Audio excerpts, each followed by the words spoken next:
সন্তানকে বাধ্য করা একমাত্র দোয়াটি 3 বার পাঠ করে পানিতে ফুদিয়ে খাইয়ে দিন, 5 মিনিটে সন্তান বাধ্য হবে। আপনার কথা উঠবে, বসবে, যা বলবেন তাই করবে। প্রিয় ভাই বোনেরা, সন্তান নিয়ে দুশ্চিন্তার মধ্যে পড়ে গিয়েছে, অবাধ্য, কোনোভাবে কথা শোনে না, আপনার মনের আশা আকাঙ্ক্ষা পূরণ হবে না সন্তান অবাধ্য হলে। আপনি সন্তানকে নিয়ে অনেক বড় আশা করে রেখেছেন, সন্তান ডাক্তার হবে, ইঞ্জিনিয়ার হবে, পাইলট হবে, জজ, ব্যারিস্টার হবে, কিন্তু সন্তান অবাধ্য, কথা শোনে না, লেখাপড়া ঠিক মতো করে না। এমন অবস্থা আপনি কি করবে? দুশ্চিন্তার মধ্যে পড়ে গিয়েছেন যে আমার সন্তানও একটি যদি বেশি চাপ প্রয়োগ করে সে বাসা থেকে বের হয়ে চলে যাবে, আরো বেশি চিন্তার মধ্যে পড়ে যাবেন। এইটা ভেবে আপনি কিছু বলতেও পারছেন না, একেবারে মুখ বুঝে বুঝে সহ্য করে যাচ্ছে যা করছে, আর আপনার মুখ বুঝে সহ্য করতে হবে না। এবং অনেক অর্থ সম্পদ খরচ করেছেন, কবিরাজকে দিয়েছেন, হুজুরকে দিয়েছেন, ডাক্তারকে দিয়েছেন, কাজ হয়নি। আপনি এখন টাকা খরচ করা ছাড়া আমলটি করে দেখুন, একটা পয়সা আপনার খরচ করতে হবে না। আপনি একজন অভিভাবক, আপনি পিতা, আপনি মাতা, সন্তানের জন্য মন নিগেরের দোয়াটি আপনি করুন, দরদমাখা কণ্ঠে আপনি আমলটি করুন, দেখবেন কাজ হয়ে যাবে। তার কারণ সন্তানের জন্য পিতামাতার দোয়া সাথে সাথে আল্লাহ রাব্বুল আলামিন কবুল করে নেন। প্রিয় ভাই বোনেরা, তাই দোয়াটি কেমন করে আপনি পাঠ করবেন, আমলটি কেমন করে আপনি করবেন বলে দিচ্ছি। এখন বলতে পারেন যে আমলটি কি করতে পারবেন? অবশ্যই করতে পারবেন, এর চেয়ে সহজ আর আমল হয় না।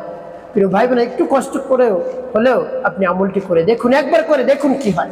তবে পরিপূর্ণ বিশ্বাস এবং আস্থা নিয়ে আমলটি করতে হবে। প্রিয় ভাই বোনেরা, আমলটি করার ক্ষেত্রে কি কি করতে হবে? উত্তমরূপে পবিত্রতা অর্জন করতে হবে, পবিত্র স্থানে বসে এরপর আমলটি আপনি শুরু করে দেবেন। শুরুতে কি পাঠ করবেন? জীবনের গুনার কথা স্মরণ করে ক্ষমা প্রার্থনা করবেন, আল্লাহ আমার জীবনের সমুদায় গুনাহ খাতাগুলো মাফ করে আমার অন্তরকে পাক পবিত্র বানিয়ে দিন। এভাবে বলে তারপর 3 বার দুরূদ শরীফ সাল্লাল্লাহু আলাইহি সাল্লাম, সাল্লাল্লাহু আলাইহি সাল্লাম, সাল্লাল্লাহু আলাইহি সাল্লাম। তবে ইস্তিগফার দুরূদ শরীফ পাঠ করা হয়ে গেলে আপনি কি করবেন? সেই দোয়া বা সূরাটি পাঠ করবেন। প্রিয় ভাই বোনেরা, আপনি আমলটির শুরুতে একটি কাজ করবেন, সেটি হলো আপনার কাছে কিছু পানি রাখবেন, ফ্রেশ ভালো পানি এনে আপনি ঢেকে রাখবেন। এরপর আমলটি শুরু করে ইস্তিগফার দুরূদ শরীফ পাঠ করবেন, এরপরে সেই দোয়া পাঠ করবেন। সেই দোয়া পাঠ করার পূর্বে আল্লাহ রাব্বুল আলামিনের কাছে বলবেন মনে মনে, আল্লাহ আমার সন্তানটাকে বাধ্য করার জন্য আমলটি করতেছি, আল্লাহ আপনার কোরআনের শরণাপন্ন হয়েছি, আপনার শরণাপন্ন হয়েছি, পবিত্র কোরআনের বরকতে আপনি আমার সমস্যা সমাধান করে দিন, আমার সন্তানটাকে বাধ্য করে দিন, আমার মনটাকে আপনি শান্ত করে দিন, আল্লাহ চিন্তা ভাবনা সব দূর করে দিন আমার মাথার থেকে। এভাবে আল্লাহ রাব্বুল আলামিনের কাছে মন খুলে প্রাণ ভরে বিশ্বাস নিয়ে বলবেন, একেবারে কাজ হয়ে যাবে। তো আমি সূরাটা আপনাদেরকে বলে দিচ্ছি, সূরা পাঠ করে পরবর্তীতে পানি কেমন করে ব্যবহার করবেন বা কি কি করবেন বলে দিচ্ছি। আগে সূরাটি বলে নেই। আমাদের সকলের সুপরিচিত সেই সূরাটি সূরাতুল কাউসার। বিশ্বাস নিয়ে যদি আপনি আমল করতে পারেন কাজ হয়ে যাবে। বিসমিল্লাহির রাহমানির রাহিম। ইন্না আ'তাইনাকাল কাউসার ফাসাল্লি লিরাব্বিকা ওয়ানহার ইন্না শানিআকা হুয়াল আবতার। যখন পাঠ করে যাও পারি একটি ফোক, এরপর আপনি আবার পাঠ করবেন,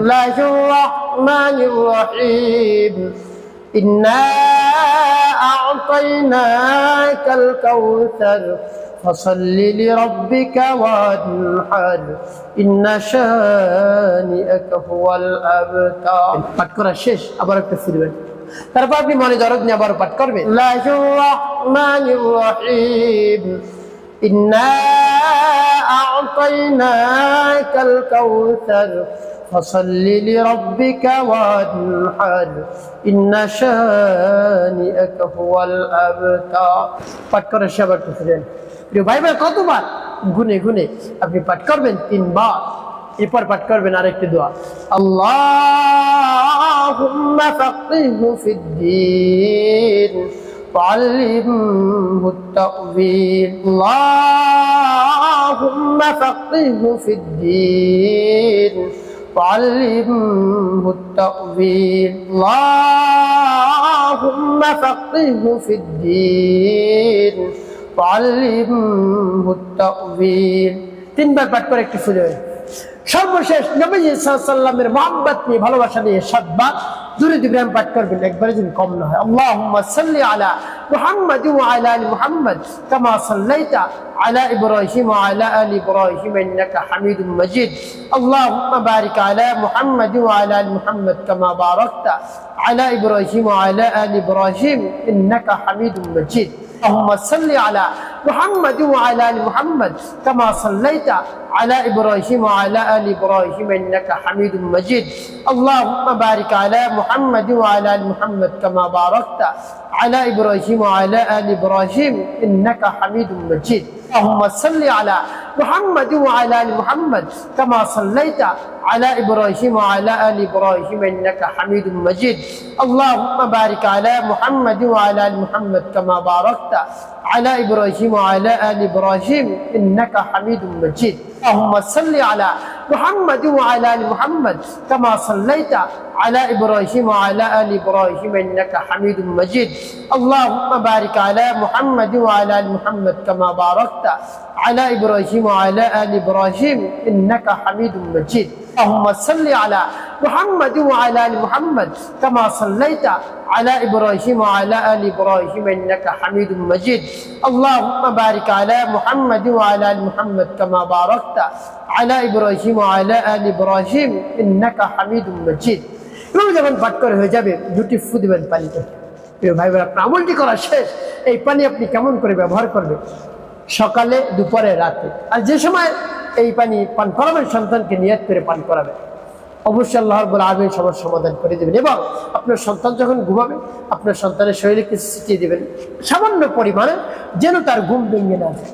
এরপরে তার বিছানাটা আপনি ছিটিয়ে দেবেন। বিছানাটা যখন পরিপাটি করবেন বিসমিল্লাহির রহমানির রহিম বলে, সেই সময় আপনি কিছু বিছানা ছিটিয়ে দেবেন, দেখবেন কাজ হয়ে যাবে। এভাবে কিছুদিন আমল চালিয়ে যান এবং আমল যতদিন চালিয়ে যাবেন বেশি বেশি দান সৎকা করবেন সাধ্য অনুযায়ী এবং বেশি বেশি দোয়া করবেন আল্লাহ রাব্বুল আলামিনের কাছে। দেখবেন আপনার সন্তান বাধ্য হয়ে যাবে, ঠিকমতো মাদ্রাসা যাবে, স্কুলে যাবে, কলেজে যাবে, আপনাকে ভালো ভালো রেজাল্ট উপহার দেবে, আপনার মনটা জুড়িয়ে যাবে। প্রিয় ভাই বোন, একটি কাজ করতে হবে, 5 ওয়াক্ত নামাজ আদায় করতে হবে, মানুষের কল্যাণে খেদমত কাজ করবে। অবশ্যই আপনার জীবন হবে সুখময় এবং শান্তিপূর্ণ।